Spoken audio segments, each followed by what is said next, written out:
आज मैं आपको एक ऐसी बात बताता हूँ जो मेरी खुद की आप बीती है। जब मैं क्लास 12th में था तो मेरा ऐसा मन था कि मुझे IIT JEE करना है, जिसके लिए मैं कानपुर गया हुआ था हॉस्टल में। अच्छा, जब मैं वहाँ पर गया तो मुझे एक ऐसा कमरा चाहिए था जो शांत हो, जहाँ पर कोई लड़का डिस्टर्ब ना करता हो। ऐसे हॉस्टल में आपने देखा होगा कि 3-4-5 लोग साथ में आराम से रहते हैं, लोग आराम से पढ़ाई लिखाई करें, कोचिंग गए, मस्ती करे, जो भी है। लेकिन मैं अपनी चीज़ों के लिए सीरियस था। मुझे अपना कमरा अपना चाहिए जहाँ पर कोई मुझे डिस्टर्ब ना करे। तो मेरे ही हॉस्टल में एक तीसरे मंजिल पर एक कमरा था जो कि मुझे दिया गया कि आप यहाँ पर रहो, शांत है, तीसरे मंजिल पर कोई आपको डिस्टर्ब नहीं करेगा और यहीं पर एक अकेला कमरा है, आपको कोई प्रॉब्लम नहीं होगी। अच्छा, मुझे इन सारी चीज़ों के बारे में, ये भूत प्रेत आत्माएं, इन पर खास ज़्यादा भरोसा भी नहीं था कि ये सब भी कुछ होता है, क्योंकि मैंने इतना ज़्यादा कुछ देखा नहीं था। मैं वहाँ पर गया, कमरे में आराम से रहने लगा। अच्छा, खुशी की बात ये भी है कि इन हॉस्टल्स में आपको अकेला कमरा मिलता नहीं है, लेकिन मुझे मिला। ये मेरी खुदकिस्मती समझिए या बदकिस्मती, जिसको आप जो नाम दे लो, लेकिन मुझे कमरा मिल गया। मैं आराम से अपना सारा सामान जो घर से लेकर आया कमरे में रखा, सब व्यवस्थित करा, जो भी चीज़ें व्यवस्था की होती सब चीज़ें करके कोचिंग वगैरह लगवा लिया। अब आराम से मुझे अगले दिन कोचिंग जाना है, कोचिंग पढ़ना है, अपने कमरे में आना है, यही मेरा पूरा शेड्यूल था। कोचिंग लगवाई और कोचिंग जाके पढ़ाई करा, अपने कमरे में आया, जो भी अपना दिनचर्या होता है सब निभाया, सोया। ऐसे करते करते धीरे धीरे 10 या 15 दिन हो गए। लेकिन जब आप अपने घर से किसी दूसरे जगह जाते हो तो मन करता है कि एक बार अपने घर चले जाए। तो वही 7-8 दिन का कुछ ऐसा छुट्टी भी चली कोचिंग में, कोई कारण से छुट्टी भी हो गई तो मुझे मिल गई। मैंने सोचा कि अब अच्छा मौका है, घर चलते हैं। तो अपने जो भी सामान की पूरी पैकिंग वैकिंग करी, सारी चीज़ें बैग में डाली और मैं अपने घर के लिए निकल लिया। लेकिन जब निकल रहा था, जो भी वहाँ कूलर लाइट वगैरह होता है ना, बटन वटन सब बाहर की लाइटें, सब कुछ मैंने बंद कर दिया और वहाँ पर लॉक लगा के आराम से सब लोगों से मिलके अपने घर की तरफ आ गया। 7-8 दिन की छुट्टियाँ निभाई। अब बारी है हॉस्टल जाने की, पढ़ाई भी करना है। वहाँ पहुँच गए तो जब मैं हॉस्टल पहुँचता हूँ तो मैं क्या देखता हूँ कि ये जो लाइटें हैं वो सारी ऑन है, कूलर मेरा चल रहा है, पंखा भी चल रहा है। अच्छा, कोई बाहर से उसको चला नहीं सकता क्योंकि वो स्विच मेरे कमरे के अंदर है। मुझे लगा हो सकता है कि जल्दबाजी के चक्कर मैंने ध्यान न दिया हो और ऐसे ही मैंने वो बटन वटन ऑन करके मैं निकल गया अपने घर। ऐसा मेरे दिमाग में आया। चलो कोई बात नहीं, आराम से दरवाज़ा खोला, लाइटें वाइटें सब जल ही रही थी, व्यवस्थित थी, आराम से बढ़िया बैठ गया, सामान सेट किया, फ्रेश व्रेश हुआ, फिर कमरे में आया। दोस्तों यार नीचे बन ही गए थे, थोड़े बात बात करा और ऐसे दिनचर्या चलने लगी। कोचिंग जाता पढ़ता, खाना वाना खाया, मस्ती करा, जो भी है। धीरे धीरे समय आया दिवाली का और अब दिवाली में 7-8 दिन की मिनिमम कोचिंग की छुट्टी मिल गई थी और अब मैं घर जाऊँगा। तो यही सिस्टम था कि पूरी तैयारी करो, अपना कपड़ा वपड़ा लिया, सब पैक करा, बैग पूरा सेट है, निकल लिया अपने घर के लिए। वही वाला सीन की पूरी लाइट वाइट सब कुछ ऑफ कर दिया और अपने घर आ गया। दिवाली की छुट्टी कंप्लीट हुई घर में। अब बारी है हॉस्टल जाने की। जैसे ही मैं हॉस्टल गया तो मैं क्या देखता हूँ, कूलर चल रहा है, बाहर की लाइट इस बार नहीं जल रही, कूलर चल रहा है, पंखा भी अंदर का चल रहा है। चलाया कौन पता नहीं, स्विच कहाँ है, हमारे कमरे के अंदर। ये जो सीन हमारे साथ हुआ, पहली बार मुझे डर लगा। मुझे ऐसा लगा कि ये मेरे साथ हुआ क्यों। या तो डर था कि कोई आत्मा का, मुझे डर नहीं लगा। पहली बात मुझे ऐसा लगा कि किसी इंसान ने यहां पर शायद चोरी कर ली, या तो वो अंदर घुसा है, क्योंकि बिना स्विच को अंदर से खोले या कुछ बटन दबाए आप चला ही नहीं सकते हो। तो मैंने सोचा हो सकता हो कि जो वार्डन है इसने ही चलाया हो, या इसके पास कोई मास्टर वास्टर की हो तो इसने खोला हो। मैंने फ़ोन किया कि भैया क्या बात है, कि मतलब कोई रूम वूम जाने के बाद कोई चेक भी करता है क्या, कोई आ भी सकता है क्या। तो बोले भैया ऐसा थोड़ी ना होता है कि एक एक चाबी है ताला की, और ताला तो खुद आपने अपना लगाया हुआ। मैंने दिमाग में सोचा अच्छा ताला तो मैंने अपना लगाया था, तो कोई दूसरा खोलेगा क्यों। ये जो सीन था मेरे साथ, ये डर पैदा कर गया मेरे अंदर। मैंने नीचे अपने दोस्तों को बुलाया और मैंने सारी चीज़ें बताई। सारे लोग हंसने लगे कि क्या फालतू की बात है, तुम भूल गए होगे। होता है ना दोस्तों यारों में कुछ ऐसा कि बिलीव नहीं करता आदमी इतनी जल्दी। और मैंने बताया कि हमें लगता है कुछ डर वर भूत प्रेत आत्मा है। तो वैसे भी सारे सब साइंटिस्ट लड़के अपना IIT JEE करने वाले, उनको भरोसा ही नहीं कि ये सब चीज़ होती है। लेकिन मैंने तो थोड़ा तो था, घर में सुना करता था सारी चीज़ें, तो कुछ तो था कि कुछ है ऐसा। मैंने मम्मी को बताया फ़ोन करके, मम्मी कह रहे हैं ऐसा कुछ भी नहीं, तुम्हारा भ्रम है, मात्र दूसरी जगह गए हो ट्रैवल करके, तो हो सकता है तुम्हारा दिमाग अभी थका हुआ हो, जाओ आराम से सो जाओ जाके।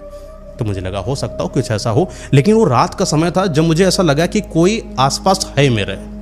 मुझे डर लगा, पहली बार मुझे इतना डर लगा कि मैं उठा, दरवाज़ा खोला और भागता भागता नीचे आया। और जो दूसरे मंजिल पर जो लड़के रह रहे थे वो सारे के सारे सो गए। 12-1-2 बजे का सिस्टम है, दरवाज़ा खटखटा रहा हूँ, सारे सो रहे, कोई खोल नहीं रहा। गुरु एक लौंडा था मेरा दोस्त, उसने दरवाज़ा खोला, भैया क्या हुआ।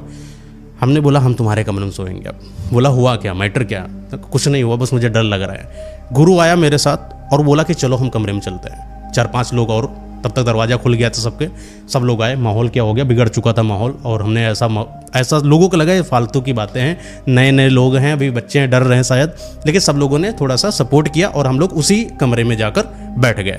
आज की रात कोई वहाँ पर सोया नहीं है। क्यों? क्योंकि सबको ये लग रहा है कि मैं जो डर रहा हूँ, मैं फालतू लोगों को बेवकूफ़ बना रहा हूँ। सब आराम से सो रहे। सुबह का दिन हुआ। वहीं पर जो नीचे काम करने आता है, मैंने उससे पूछा कि यहाँ पर कुछ अजीब सा है क्या? तो उसने कुछ तो बताने की कोशिश करी, लेकिन उसने बताया नहीं। उसने बोला कि हाँ, कमरा सन्नाटे में तो रहता है, लेकिन कोई आता जाता नहीं है, कोई आता है तो रुक नहीं पाता इस कमरे में। तो वो चीज़ जो इस लाइन को मैंने सुना तो मुझे लगा कि कुछ तो अजीब है यहाँ पर, लेकिन उसने बताया नहीं। मैंने पूछा क्यों नहीं रुकता है, नहीं बताया। फिर सबकी कोचिंग वोचिंग अपना जाने का समय हो गया, सब तैयार व्यार होकर अपना कोचिंग चले गए। अच्छा, उस दिन मैं कोचिंग गया भी नहीं क्योंकि मेरा सर दर्द हो रहा था, रात भर सोया नहीं। तो आसपास वहीं बगल में परचून की दुकान थी और मैं वहाँ पर कुछ सामान लेने चला गया।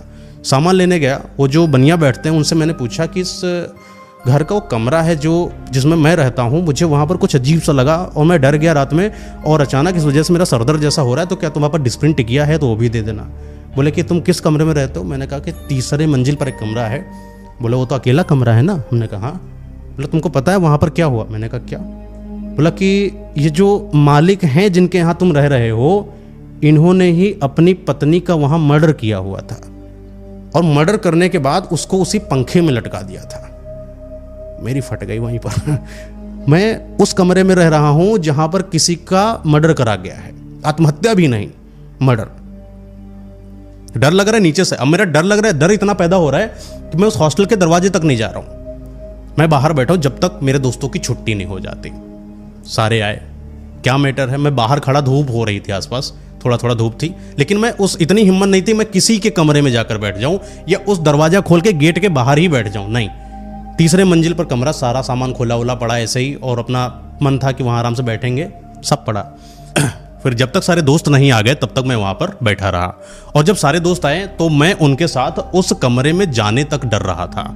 लेकिन सब लोग थे तो थोड़ी हिम्मत जुटाई कि चलो चलते हैं ऊपर। लेकिन जब दोस्तों को बताया उन चीज़ों पर वो बिलीव नहीं कर रहे थे। जो वार्डन था और जो वहाँ पर काम करता था, हम लोगों ने उसको बुलाया, और जब उससे पूछा है कि असल में यहाँ पर क्या हुआ था, तो लोग वहाँ पर बताने से मना करने लगे कि यहाँ पर हुआ क्या है। लेकिन उस जो कर्मचारी ने जब असल में बताया, जब मैंने बताया कि मैंने कहीं से कुछ सुना है, तब उसने बताना शुरू करा, भैया बताना नहीं, क्योंकि मालिक बोले हैं कि कुछ बताना नहीं, क्योंकि कमरा उठा नहीं है और ना कोई इसको खरीदेगा, वरना वैसे ही बर्बाद होता रहेगा। और जब उसने चीज़ों को बताना शुरू किया, बोला कि यहाँ पर इनकी पत्नी रहती थी और बहुत प्रताड़ित करते थे अपनी पत्नी को, और प्रताड़ित इतना करते थे कि रोज़ मारते थे, हर दिन उसको मारते थे। एक दिन ऐसा हुआ कि इन्होंने मारपीट में इतना तेज उसको मारा कि उसकी मौत हो गई, और मौत से अपने आप को बचाने के लिए इन्होंने उस चीज़ को ऐसा दिखाया कि उसने आत्महत्या कर ली है। हाँ, दुपट्टा उपट्टा बांध के लटका दिया था उस पंखे में, जिससे लोगों को ये लगे कि वहाँ पर मर्डर नहीं बल्कि उसने आत्महत्या करी है। ये छुपाने के बाद ऐसा कुछ हुआ था। लेकिन ये कमरा किसी के लिए सही नहीं रहा है। जब भी कोई इंसान आया है, वो या तो बीमार रहा है या तो उसके साथ कुछ घटित हो गया है, और जब जब यहाँ पर रहा है 1 महीना 1.5 महीना रहने के बाद कभी रह ही नहीं पाया। और जब हम लोगों ने ये बात सुनी, तब लोगों को बिलीव हुआ कि शायद यहाँ पर कुछ है। और हमारे दोस्त इतने बड़े वाले थे कि हर एक चीज़ की अब मुआयना करने चले गए। तो जब हम लोग कमरे में गए, वहाँ पर छोटी ऊपर ताड़ थी, ताड़ की जगह ना जहाँ पर सामान थोड़ा रखा जाता है, स्टोर करा जाता है, हम लोगों ने कभी हम लोगों ने कभी खोला ही नहीं था। लेकिन जब उसको खोला तो वहाँ पर साड़ी टंगी थी, और वो साड़ी में हल्का हल्का सा ना रेड पेन जैसे कुछ ऐसा धब्बा सा लगा था, खून तो नहीं बचा था उसमें, धब्बा जैसा था। तो पता चला वो वही साड़ी है जिससे उसको बांध के टांगा गया था। और जब वो चीज़ें हम लोगों ने देखी है तो जो हम लोगों का हालत हुआ है फिर उसके बाद बताने वाली कोई बात नहीं है। सारा सामान जैसे तैसे जितना सामान आ पाया है सब बैग में पैक वैक करा, और जितने लड़के हमारे दोस्त रह रहे थे वो हॉस्टल में, सब ने अपना व्यवस्था उठाया, सब निकल गए। और ये उस दिन से और आज दिन का डेट है। जब जब वो चीज़ें मुझे याद आती, हालांकि वो तो मेरे साथ घटित हुआ ना, कि क्या हुआ था, जब दरवाज़ा खोला मुझे कैसा फील हुआ, वो सारी चीज़ें सिर्फ मैं बता सकता हूँ। सिर्फ मुझे एहसास है जिनको मैं बयां ही नहीं कर सकता। कोई इंसान को लगे ये शायद मजाक है, ये सिर्फ स्टोरी है, नहीं, ये है। आज भी वो हॉस्टल जिंदा है, आज भी वो कमरा है, और आज भी जब भी वहाँ पर कोई जाता है तब उसके साथ ये होता है।